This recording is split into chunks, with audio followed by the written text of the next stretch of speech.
ভারতের বিভিন্ন film industry যখন বাংলাদেশকে কব্জা করে নিয়েছে, বাংলাদেশের ফিল্ম ইন্ডাস্ট্রি যখন পথের ভিখারি হয়ে যাচ্ছে, জায়গায় জায়গায় যখন কালেমার পতাকা উড্ডীন হওয়ার স্বপ্ন দেখতেছে, ওই স্বপ্নে বিভোর ভারতের প্রেতাত্মারা মুস্তাফা সরোয়ার ফারুকীকে দিয়ে আবার গান বাজনাকে ঢুকায় দিতে যাচ্ছে, ঠিক কিনা বলে? ক্রিপ্টোকারেন্সি, সব টাকা মোবাইলের ভিতরে একটা হাওয়ার ভিতরে ঢুকে যাবে, ঠিক কিনা বলে? একটা ইহুদি গোষ্ঠী রথচাইল্ড ফ্যামিলি নামক এক গোষ্ঠী পুরা টাকার নিয়ন্ত্রণ নিবে। ছাগলের ঠান্ডা লাগলে ছাগল যেইভাবে কাশতে থাকে এমন একটা ঠান্ডা জনিত মহামারী আসবে, সারা দুনিয়াকে যেই মহামারী গিলে ফেলবে, আটকে ফেলবে, গিলে ফেলবে, সারা দুনিয়া বিচ্ছিন্ন হয়ে যাবে। ঠান্ডা জনিত মহামারীতে প্রিয় মংলাবাসী, এমন মহামারী সারা বাংলাদেশে আসলেও মংলায় আসে না।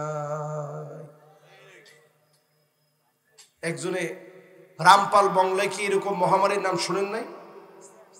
ওই মহামারীর নামটা কি? এই মহামারীটা কি মহামারী? এবার রসুলের হাদিস দিয়ে মিলান। রসুল বলছে ছাগলের ঠান্ডা লাগলে যেমন হবে,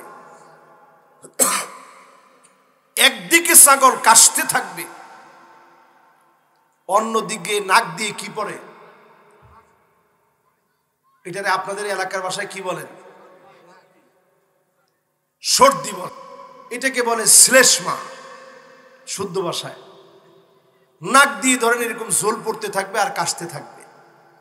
ঠিক যখন করোনা আসছে, সারা দুনিয়া দেখেছে ঠান্ডা লাগলেই মানুষ আতঙ্কে বউ পোলাপান পর্যন্ত দূরে চলে গেছে, ঠিক কিনা বলে? এই আলামত সাহাবায়ে কেরাম দেখেন নাই, তাবি দেখে নাই, তবে তাবি দেখেন নাই, আইম্মে মুজতাহিদিন দেখেন নাই, অনেকের দাদা দেখে নাই, বাপ দেখে নাই, বন্ধু পর্যন্ত দেখে নাই, যারা কবরে চলে গেছে 2020-এর আগে, কেউ কিন্তু দেখে নাই। আমরা কিন্তু ঠিকই পেয়েছি। তার মানে হলো তিনটা আলামতের দুইটা পেয়ে গেছি, একটা পাওয়ার পথে। জোরে কর আল্লাহু আকবার। এবার 4 নাম্বারটা একটু শুনে। নবী আলাইহিস সালাতু ওয়াস সালাম বলেন, সুম্মা ইস্তিফাদাতুল মাল হাত্তা ইউতার রাজুল 100 দিনার ফায়াযাল্লু সাখিতা। সারা দুনিয়ার ভিতরে এমন অবস্থা হবে, টাকার দাম কমে যাবে, ক্রিপ্টোকারেন্সি শুরু হবে। সবাই আমার দিকে তাকায় দেখেন, ক্রিপ্টোকারেন্সি শুরু হবে, সব টাকা মোবাইলে। এখনই মানুষ দেখবেন সব টাকা বিকাশের মধ্যে রাখে। বিল কত হয়েছে ভাই? এত, আস্তে বিকাশে মেরে দেয়। এই ক্যাশের চাইতে বিকাশ ভালো, এই থিওরিটার নামই হচ্ছে ক্রিপ্টোকারেন্সি। সব টাকা মোবাইলের ভিতরে একটা হাওয়ার ভিতরে ঢুকে যাবে, ঠিক কিনা বলে? আপনি তো সবাই ঠিক বললেন না, আর একটু আস্তে বলেন। এরপরেও আমাদের বাংলাদেশকে আল্লাহ বিশেষভাবে ভালোবাসেন দেখে এখনো পুরাপুরি ক্রিপ্টোকারেন্সির আওতাভুক্ত এখনো হয় নাই। আমি কয়েকদিন আগে দক্ষিণ কোরিয়া গেছি, পুরো সফরে আমি দেখছি কোথাও কোনো টাকার ব্যবহার নাই। সবাই মোবাইল দিয়ে নিজের ব্যাংকের কার্ড দিয়ে পাস করতেছে, বাস টাকা কেটে নিয়ে যাচ্ছে। কেউ আর হাতে গণনা করা টাকা দিচ্ছে না। এই রকম যখন হবে ব্যাংক অফ দ্য ব্যাংকস, একটা ইহুদি গোষ্ঠী রথচাইল্ড ফ্যামিলি নামক এক গোষ্ঠী পুরা টাকার নিয়ন্ত্রণ নিবে, গভর্নমেন্ট অফ দ্য গভর্নমেন্ট হয়ে যাবে। সারা দুনিয়ার ক্ষমতার ভিতরে তারা হাত দিবে। ইহুদিরা সারা দুনিয়ায় ক্ষমতা দেখাবে। এরপরেই যিনি দুনিয়া থেকে ইহুদিদেরকে মুছে দিবেন তিনি কে? হাদিসের মধ্যে আসছে, রাসূল নিজে হাদিসের মধ্যে বলছেন, কেউ যদি ভালো কাজের নিয়ত করে কিন্তু পুরা করতে পারে নাই, কাতাবাল্লাহু লাহু হাসানাতান কামিলা। সারা রাত ওয়াজ করা সম্ভব না, কিন্তু শোনার আপনার আগ্রহ আছে, সারা রাত তো আর শুনলে যেমন সওয়াব হতো সম পরিমাণ সওয়াব আপনার আমল নামে আল্লাহ দিয়ে দিবে। জোরে কইছেন। এখন অনেকেই চিন্তা করবেন যদি সারা রাত ওয়াজ শোনার সওয়াব পেয়ে যাই আর কষ্ট করে বসার দরকার কি? এজন্য দুইজন এই পুরা মাহফিলের ভিতরে কেউ কিন্তু কোমর টান দেয় নাই। এখন শেষ সময় আইসা এই হাদিস বলার পরেই দুইজন কোমর টান দিয়ে ফেলছে যে হুজুর তাই তো হয়েছে। তো যাক, দুইজন গেছে, অলরেডি দুইজন চলে আসছে, লিল্লাহে তাকবীর। আপনারা আছেন তো ইনশাআল্লাহ? কত নাম্বার গেছে ভাই? মাশাআল্লাহ। এবার কয় নাম্বার? 5 নম্বরে নবীজি বলেন, শোনো, সুম্মা ফিতনাতুল লা ইয়াবকা বাইতুন মিনাল আরাবি ইল্লা দাখালাতুহু। আরবের ঘরে ঘরে ফিতনা ঢুকে যাবে, আরবের ঘরে ঘরে ফিতনা ঢুকবে। এই জায়গাটা যখন আমি পড়ি আমি অশ্রুসিক্ত হয়ে গেছি। সত্যি আপনি মদিনায় গিয়ে দেখেন, রাসূলের মদিনাতুল মুনাওয়ারার মসজিদের পাশেই খানিকটা দূরে এখন দেখবেন হিজাব পরে মহিলারা সিগারেট খাচ্ছে। রক্ষণশীল একটা সৌদি এর মদিনাতুল মুনাওয়ারার ভিতরে তাকায় দেখেন, ড্রাইভিং লাইসেন্স থেকে শুরু করে সব জায়গায় নারী স্বাধীনতা দেওয়া হয়েছে। দোকানে দোকানে নারী। আপনারা উমরায় কেউ গেছেন ইদানিং? এখানে যারা বসছেন উমরায় কি কেউ ইদানিং গেছেন? এরকম কেউ আছেন ইদানিং গেছে? এরকম একজনও নাই। তাহলে যাবেন ইনশাল্লাহ, নিয়ত করেন ইনশাল্লাহ বলেন। ইদানিং গেলে অনেক জায়গায় আপনাদের উজলকোর এলাকায় যারা এখন আমার সামনে বসা আছেন, আমি একটা একটা করে বলি, দেখেন আপনাদের ঘরের ভিতরে কি অবস্থা চলতেছে। আন্নানা নামক মহিলা বাড়বে। আন্নানা মানে কি? সব আমার নামে লিখে দাও, মা বাবার জন্য দেওয়া দরকার নাই। এমন মহিলা সারা বাংলাদেশে থাকলেও এখানে না। কি বলেন, আছে? সংখ্যা কেমন হবে? এরপরে দেখবেন মান্নানা। মান্নানা মানে কথায় কথায় খোঁটা দিবে। আমি দেখে গড় করে খেয়ে গেলাম, অন্য মহিলা হলে খেত না। ঠিক খালি এই দিকের মানুষের কাছে? সবাই একটু বলেন তো কথাটা কি ঠিক? এরকম কি আজকেও বলছে? থাক, আজকে বললে মনের দুঃখ আর বললেন না, খালি মনে মনে মিলে আনেন। এরপরে দেখবেন হান্নানা, সারাদিন কষ্ট করে আসছেন, বলছেন এ বাবুর আম্মু একটু এক গ্লাস পানি দিও তো দেখি। নিয়ে খাও পানি, পানি দিও, আবদার আর জায়গা পাও না। আপনি বলছেন না দুষ্টামি করছি, পিপাসাই লাগে না। এরকম এখন আছে না নাই? এরপরে দেখবেন কান্নানা, আপনি ঘুমাচ্ছেন, ধমক দিয়ে আপনার ঘুম থেকে উঠাবে। কোন কাজ আল্লাহর জমিনে আপনার কোন কাজ তার কাছে পছন্দ হয় না, ঠিক কিনা বলে? মহিলারা বলবে যে হুজুর এতক্ষণ তাফসিরে ছিলেন, এটা এক ভালো ছিল, হঠাৎ করে আবার আমাদেরকে ধরলেন কেন? এরপরে মিলায় দেখবেন হাদ্দাকা। এটা কেমন? গেছিলেন ঢাকা শহরে, আসার সময় আপনি 3000 শাড়ি খুঁজলেন, খুঁজে একটা শাড়ি কিনে আনছেন স্ত্রীর জন্য, আইনা দিচ্ছেন, দেখো কি সুন্দর শাড়ি আনছে। দেখা মাত্র কইলে আহারে আপনার নজর আর কবে ঠিক হবে? এটা একটা কালার হইল, এই কালার তো মরে যাবে। আরে বোন, কালার মরবে না, আপনি মরে যাবেন, ঠিক কিনা বলে? অথচ আম্মা জানদের ঘরের খবর নেন।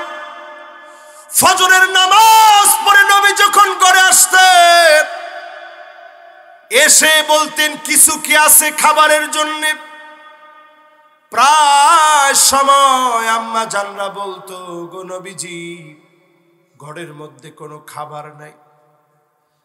নবীজি কোনো দুঃখ পেতেন না, বলতেন ইন্নী সুমতুল ইয়াউম, আজ রোজা রেখে ফেললাম। কষ্ট নেন না, রোজা রেখে ফেললাম। এক ডোক পানি সাহারিতে খান নাই, কোনো খাবার খেতে পারেন নাই, সাহারি করতে পারেন নাই। নবী রোজা রেখে ফেলতেন। তার মানে সবর দিয়ে নবী, নবীর স্ত্রীরা নিজেদেরকে সাজিয়েছেন। জোরে কর আল্লাহু আকবার। 5 নম্বরের ব্যাখ্যা করতে গিয়ে বলছিলাম মহিলাদের ভিতরে বদগুণ ঢুকবে। আরেকটা বদগুণ ঢুকবে, তার নাম হলো বাররাকা। কথায় কথায় স্বামীর সঙ্গে তর্ক করে, ঠিক কিনা বলেন? এই পর্যন্ত ঠিকঠাক বলছেন, এখন আর কেউ ঠিকঠাক কিছু বলেন, একবারে চুপ থেকে। এর পরেরটা হচ্ছে এমন সব মহিলা বের হবে সাদ্দাকা, শুধুমাত্র মুখে বলেই থামবে না, লাঠি নিয়ে জামাইকে পিটাইতে পর্যন্ত দেরি করে না, ঠিক কিনা বলে? আমার মনে হয় এইটাতে যারা মুরব্বী আছে তারা ঠিকঠাক বলে নাই, লজ্জার বিষয় না। কিন্তু ছোট পোলাবানরা ঠিকই ঠিক বলছে। হুজুর যা দেখছি কয়দিনে, আব্বা বাধ্য হয়ে বলছে দরজাটা আটকায় নি, পরে পিঠে। এই যে কথাগুলা বললাম আপনারা তো হাসি দিয়ে উড়িয়ে দিচ্ছেন। এবার একটু বলি, বাংলাদেশে এখন পরক্রিয়ার সংখ্যা বাড়ছে না কমছে? আপনি ঢাকা শহরে যান, হুন্ডায় হুন্ডায় আরেকজনের হুন্ডার মধ্যে বসে, হুন্ডায় মহিলা বসে পিছনে রাইডে চড়ে এদিক থেকে সেদিক চলে যাচ্ছে। আজ থেকে 20 বছর আগে কোন নারী যদি 10 কিলোমিটার জায়গা আরেকজন পর পুরুষের হুন্ডায় যেত, স্বামী ঘর করতে চাইলেও এলাকার লোক ঘর করতে দিত না, ঠিক কিনা বলে? এই জন্য ফিতনা ঢুকে গেছে। ঘরের মধ্যে আগে গিয়ে নিজে সালাম দিবেন, স্ত্রীর রূপের প্রশংসা করবেন, নাম ধরে ডাকবেন, একই প্লেটে খাবেন। হায়েদা অবস্থায় স্ত্রী যখন অসুস্থ থাকবে, হাড় চিবায় রাখলে আপনিও খাবেন, একই প্লেটে খাবেন, একসঙ্গে গোসল করবেন, মাঝে মাঝে নিজের ঘর নিজে ঝাড়ু দিবেন, তরকারি কেটে দিবেন। এর দূর করার পরে যদি স্ত্রী ভালো না হয়, এই স্ত্রী জীবনে কোনোদিন ভালো হবে না, ঠিক কিনা বলে? প্রিয় ভাইয়েরা আমার, এরপর নবীজি 6 নম্বরে বলছেন। কয় নাম্বার? একটু জোরে কোন। আচ্ছা, একটু 5টা একটু পড়া নিয়ে দেখি কদ্দুর মনে আছে। এগুলো কিন্তু মনে রাখতে হবে, রাসূল আঙ্গুলে গুনে রাখতে বলছে। 1 নাম্বার কি সেটা? হ্যাঁ, মাশাআল্লাহ। কে বলছে দেখি? মাশাআল্লাহ। আপনি দাঁড়ান তো দেখি। মাশাআল্লাহ, মাশাআল্লাহ। এই তো 2 জন, লিল্লাহে তাকবীর। এবার বসেন, মাশাআল্লাহ। এবার সবাই কোন। 1 নাম্বার, রাসূলের দুনিয়া থেকে চলে যাওয়া। রাসূলকে কি আমরা পাইছি? 2 নাম্বার, মাশাআল্লাহ। কে বলছে দেখি? এই বলছে বাইতুল মুকাদ্দাসের বিজয়। দেখছেন? এখন এটা শুধু আমি একলা ঝুলাইছি এরকম না, কে কে ঝুলাইছে এখানে মাহফিলে দেখি? একজনও নাই। হায় আল্লাহ, আফসোস। অনেকে মনে বাড়িতে রেখে আসছে। দেখেন, আমরা সারা জীবন ধোঁকা খেয়ে গেলাম। এই দেখেন, তাকান, এইটা হইছে আসল বাইতুল মুকাদ্দাস। আর আমরা যেটা হলুদ কালার দেখি, এটার নাম কুব্বাতুস সাখরা। এটা সরাসরি অ্যাম্বাসিডার আমাকে দিচ্ছে। এই মসজিদটার নাম ইহুদিরা দিছে মসজিদুল কিবালি, এক পার্শ্বের মসজিদ। অথচ এই মসজিদেই আল্লাহর নবী সমস্ত নবীদেরকে নিয়ে ইমামতি করে নামাজ পড়িয়েছেন। জোরে করে আল্লাহু আকবার। রাসূলের সফর শুরু হয়ে এই মসজিদ পর্যন্ত গিয়ে ইসরা ওয়াল মিরাজের রজনীতে ইসরা হয়েছে। এই সেই মসজিদ। এই মসজিদের নাম দিচ্ছে মসজিদ কিবালি। আর আমরা যেটা গোল্ডেন কালার মসজিদ দেখি, ওটার নাম কুব্বাতুস সাখরা। এই দিকে যেতেই দেয় না। এই সেই মসজিদ, যে মসজিদের বিজয় মুসলমানদের চলে আসবে। জোরে করে আল্লাহু আকবার। 2 নাম্বার শেষ। এবার কয় নাম্বার? 3 নাম্বারটা কি? ঠান্ডা জনিত মহামারী, মানে করোনা। 4 নাম্বারটা কি? টাকার মান কমে যাবে, সব কার্ডের ভিতরে চলে আসবে। 5 নাম্বার, গড়ে গড়ে ফিতনা। মাশাআল্লাহ, এই তো মনে রাখছি। এবার কয় নাম্বার?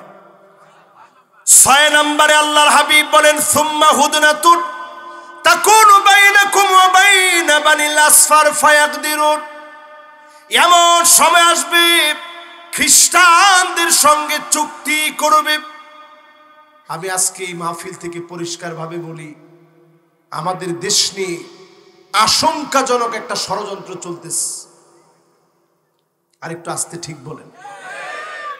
আমাদের দেশ নিয়ে গভীর ষড়যন্ত্র চলছে। যেই মোস্তফা সরওয়ার ফারুকীকে নতুন উপদেষ্টা বানানো হয়েছে, আমরা পরিষ্কার বলতে চাই, উপদেষ্টা যেমন করে তোমরা বানাতে পারো ওইভাবে আমরা টেনে নামাতেও পারি, ঠিক কিনা বলে? আজকে এই লোকটাকে দিয়ে শুরু হয়ে গেছে ষড়যন্ত্র। ভারতের বিভিন্ন ফিল্ম ইন্ডাস্ট্রি যখন বাংলাদেশকে কব্জা করে নিয়েছে, বাংলাদেশের ফিল্ম ইন্ডাস্ট্রি যখন পথের ভিখারি হয়ে যাচ্ছে, জায়গায় জায়গায় যখন কালেমার পতাকা উড্ডীন হওয়ার স্বপ্ন দেখতেছে, ওই স্বপ্নে বিভোর ভারতের প্রেতাত্মারা মোস্তফা সরওয়ার ফারুকীকে দিয়ে আবার গান বাজনাকে ঢুকায় দিতে যাচ্ছে, ঠিক কিনা বলে? সব ডেইলি স্টারের একটা চক্রান্ত। ডেইলি স্টার এবং প্রথম আলো দুইটা মিলি আগামী দিনে চাচ্ছে কি করে মুসলমানদের এই উদ্দীপনা, তাহদিব, তামাদ্দুনকে থামায় দিবে, সোশ্যাল কু তৈরি করবে বাংলাদেশে, গড়ে গড়ে রণক্ষেত্র বানায় দিবে, বাংলাদেশের ভিতরে যুদ্ধ লাগায় দিবে। এটার জন্য তারা চেষ্টা চালায় যাচ্ছে। আমরা সজাগ আছি, তাদের চেষ্টা বাস্তবায়ন হতে দেব না, ঠিক কিনা বলে?